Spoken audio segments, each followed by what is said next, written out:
No!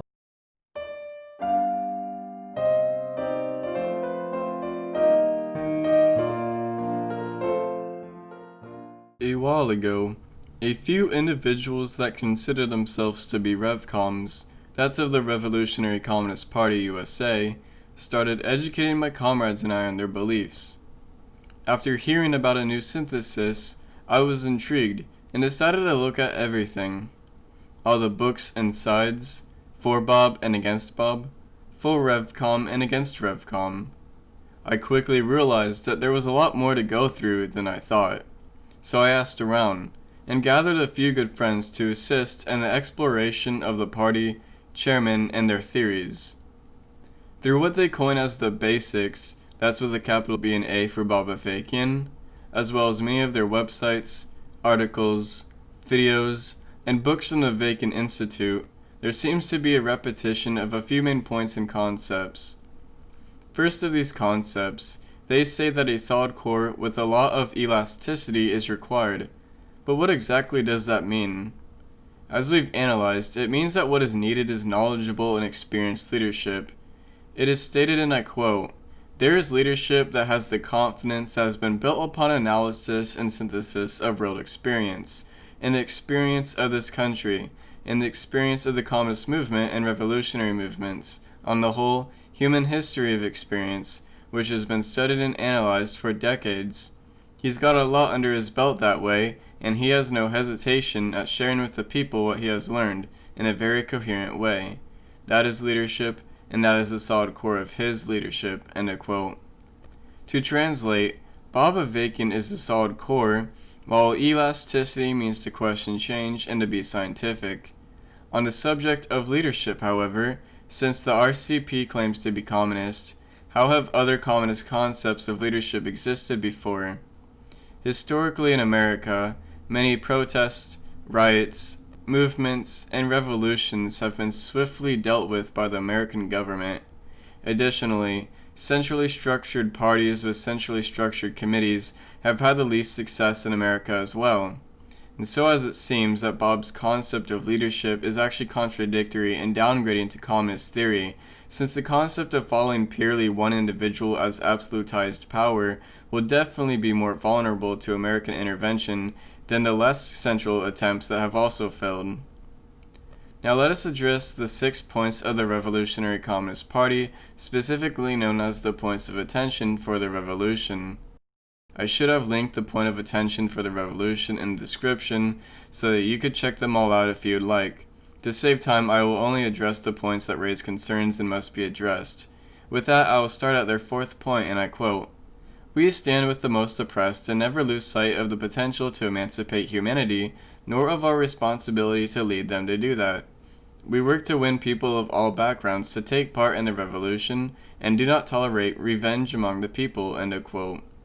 Point 4, while not clearly stating much that is objectionable, the rejection of revenge among the people and their elaborations on it implies a sense that the vanguard is above the masses, and from there supports the general commandist tendency of the part. This is counter-revolutionary, as the masses make the foundation of the revolution and must be heard from.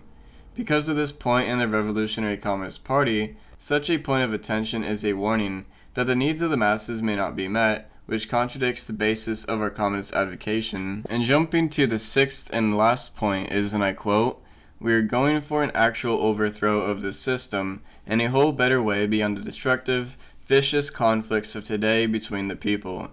Because we are serious, at this stage, we do not initiate violence, and we oppose all violence against the people and among the people." End of quote. Rejecting violence?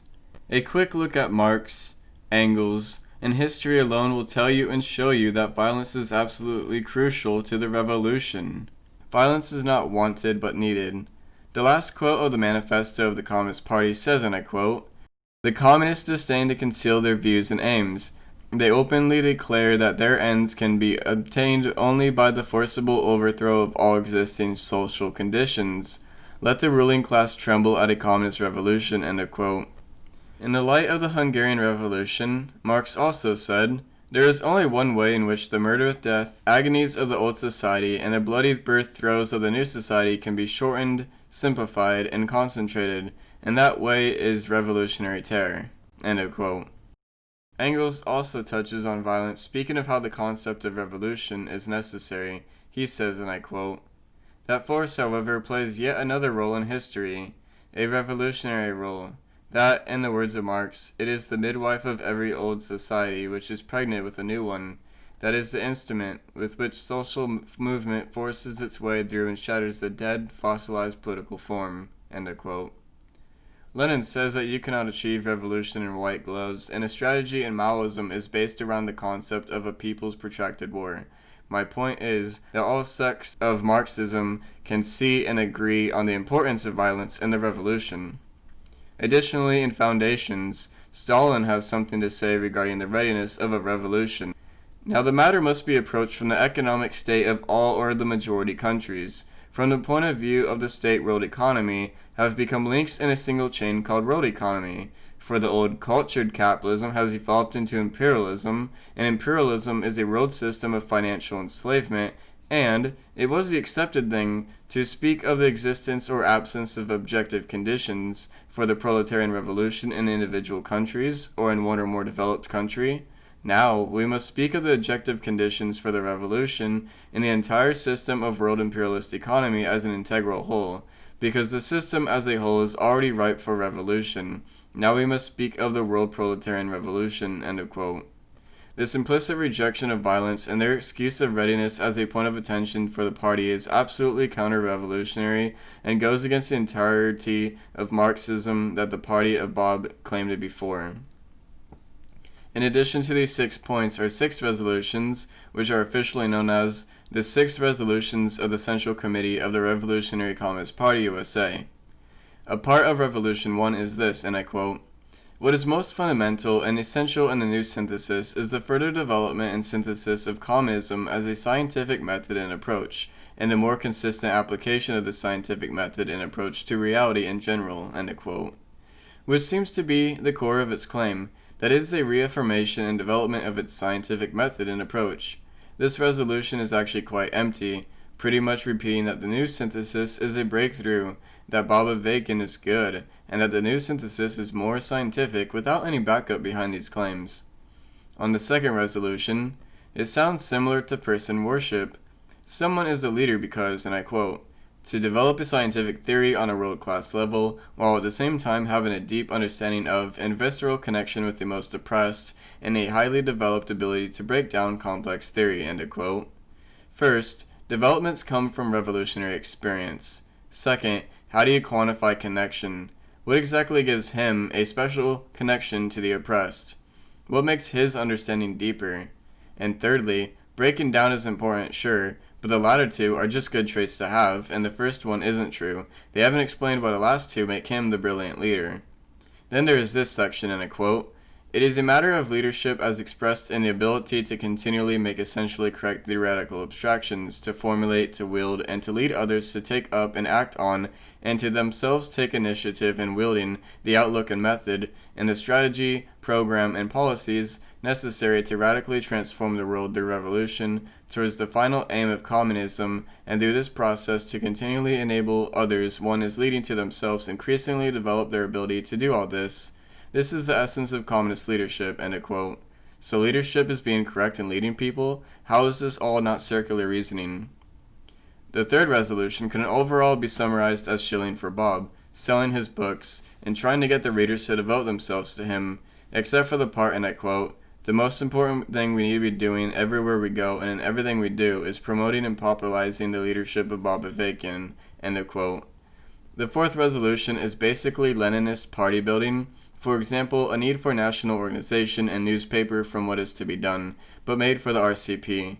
What is detailed in this resolution is nothing new either. It's simply the fact that they, the party or Bob, seem to try to take credit for such details, as it starts with, and I quote, "as Bob Avakian put it," end of quote. The fifth resolution states, "This Constitution, which was adopted by the Central Committee of the Revolutionary Communist Party USA in 2010, is a blueprint for the new socialist society beginning with day one and stretching into the transition to a world without classes and class distinctions, a world without oppression and the destructive divisions and antagonisms between people, end of quote. Anyone who has read the book from Engels, Socialism, Utopian, or Scientific, knows creating a constitution and blueprint for a perfect society is heavily utopian. Utopianism and idealism is rejected in Marxism because Marxism is scientific and on the basis of dialectical materialism, which is the philosophy that political and historical events result from the conflict of social forces and are interpretable as a series of contradictions and their solutions. To have this pre-planned vision, blueprint, and constitution is to assume the conditions of the future and assume that everything will fall into place, and that was laid out in the Constitution is of the acceptance of the masses with their conflicts and struggles in mind. The sixth resolution says, and I quote, "At the same time as the initiator and architect of a new synthesis of communism, he is also objectively greater than the party. It is crucial that our party be grounded in and proceed on the basis of Bob Avakian's new synthesis of communism," end of quote. The way of wording objectively greater than the party is a slim and sophisticated way to elevate him to a godlike status without using theistic terminology. No single individual should be placed above the party. Even Stalin, who definitely had a bit of cult personality, at the very least tried to correct it and shut it down. He says, and I quote, "You speak of your devotion to me. Perhaps it was just a chance phrase, perhaps. But if the phrase was not accidental, I would advise you to discard the principle of devotion to persons. It is not the Bolshevik way. Be devoted to the working class, its party, its state. That is a fine and useful thing, but do not confuse it as a devotion to persons. This vain and useless babble of weak-minded intellectuals," end of quote. When you do a lot of good, or you're in a position where your duty is of leadership and decision-making, as was the position of General Secretary for Stalin, the idea of people appreciating, respecting, or even glorifying you to the point of cult personality is almost inevitable. But there is a difference from actually doing good, proving yourself, contributing massively to the experiment of a socialist state, versus being a party who hasn't even reached the vanguard stage, who has this leader that not only asks but demands of its members as a resolution of their party to devote themselves to him, to blindly trust him and take everything he says as the truth, despite the fact that the only good things he says already have been said by previous Marxists, and that what is mentioned in their party that is different from Marxism is actually contradictory to Marxism itself. And on the example of Stalin, who helped in the revolution, robbed banks for the party, led the country through famine, who defended against and fought the Nazis, and who were at the risk of CIA and other foreign intervention, and was dealing with a lot of internal issues as well. Not even he has done a significant amount of work towards theory to be considered a new name in the revolutionary works.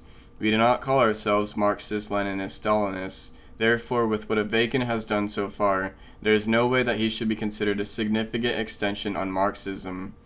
Then there is the part that states, and I quote, "Everywhere people are questioning why things are the way they are, and whether a different world is possible. Everywhere people are talking about revolution, but have no real understanding of what revolution means, no scientific approach to analyzing and dealing with what they are up against and what needs to be done." End of quote. To say there is no scientific approach to analyzing and dealing with is ridiculously false.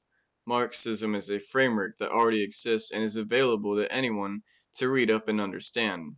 It's what allowed Marx to criticize capitalism during his time and the events of the Paris Commune, etc. Lenin to analyze Russian conditions and start the Bolshevik Revolution that took over for 90 years of betterhood. Mao to lift China from imperial roots and famine, and so on. My personal recommendation is to read Socialism, Utopian and Scientific by Frederick Engels, and possibly On Contradiction and On Practice by Mao Zedong. On the concept of a united front, this analysis has already been made in a book known as Against Avakianism, which is a phenomenal piece detailing the growth, evolution, and counter-revolutionary stray of the RCP. It has this to say about the United Front, and I quote, "The United Front policy adopted by the 7th Congress of the Comintern, held in 1936 in the wake of Hitler's ascendance in Germany and the rising threat of world war, made several mistakes. But in its criticism of these mistakes, the RCP jumped to the exact opposite.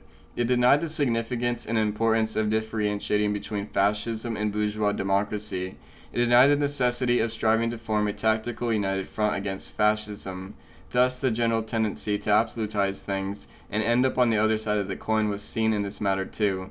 The Second International Conference of 1984 rejected this. It held that it was correct to distinguish between fascism and bourgeois democracy. Along with that, it identified the Comintern's mistake of absolutizing the difference between these two forms of bourgeois dictatorship and making a strategic stage of the struggle against fascism. Since then, the RCP has corrected its mistake of refusing to distinguish between fascism and bourgeois democracy, but the basic error in its positions on United Front tactics, which also underlay that mistake, remains to be corrected. It continues as a fundamental position of Avakianism and, presumably, is regarded as another ingredient of the new synthesis." End of quote.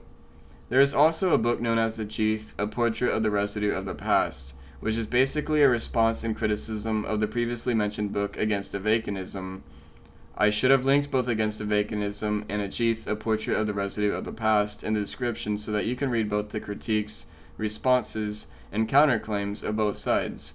However, if you look for yourself in the Residue book, there are no statements whatsoever that respond to or counter the acquisitions of the RCP and its positions of United Front tactics. Therefore, the statements in Against Avakianism so far are correct. We have discussed the RCP's concept of leadership and how it contradicts communism.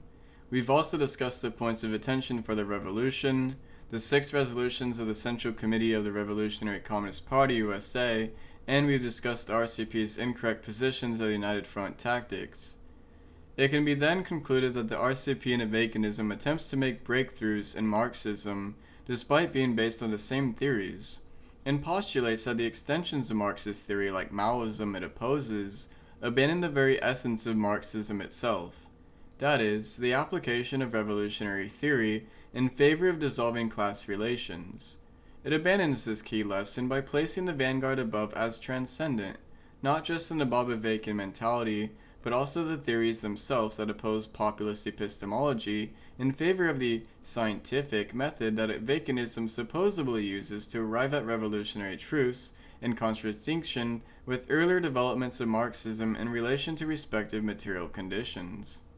To place the primacy of one element in this process as Avakianism does with the vanguard is fundamentally undialectical, and hence a misunderstanding of this dialectic. Truth in the case of the revolutionary task pertaining to material conditions is not the product of the vanguard itself. It is the product of a synthesis between Marxists and the proletariat to dissolve contradictory elements initially brought up in the case of revolution. The science that a Avakianite vanguard may use to arrive at their truths is not only unscientific as the notion of truth used are ideological and the organization of thought itself is not systematized as science is, but also contradictory with the key nature of Marxism that it claims to be based on.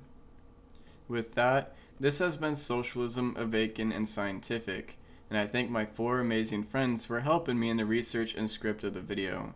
If you appreciate what the channel does, consider supporting me on Patreon. I also want to apologize for my long 2-month absence. I started only focusing on what gave me instant gratification and procrastinated everything else. I started considering it a philosophy to embrace, probably as a cope. Then it started affecting my health, and that's when I realized I had a problem. After fixing my sleep schedule and finally doing things I needed to, I was able to focus on YouTube and got it finished quickly after. I can't say that I will maintain a strict schedule, but I will try to post more often. Thanks for staying subscribed too, enjoying the content, and making it this far in the video. It really means a lot. I hope you all are doing well in these dark times.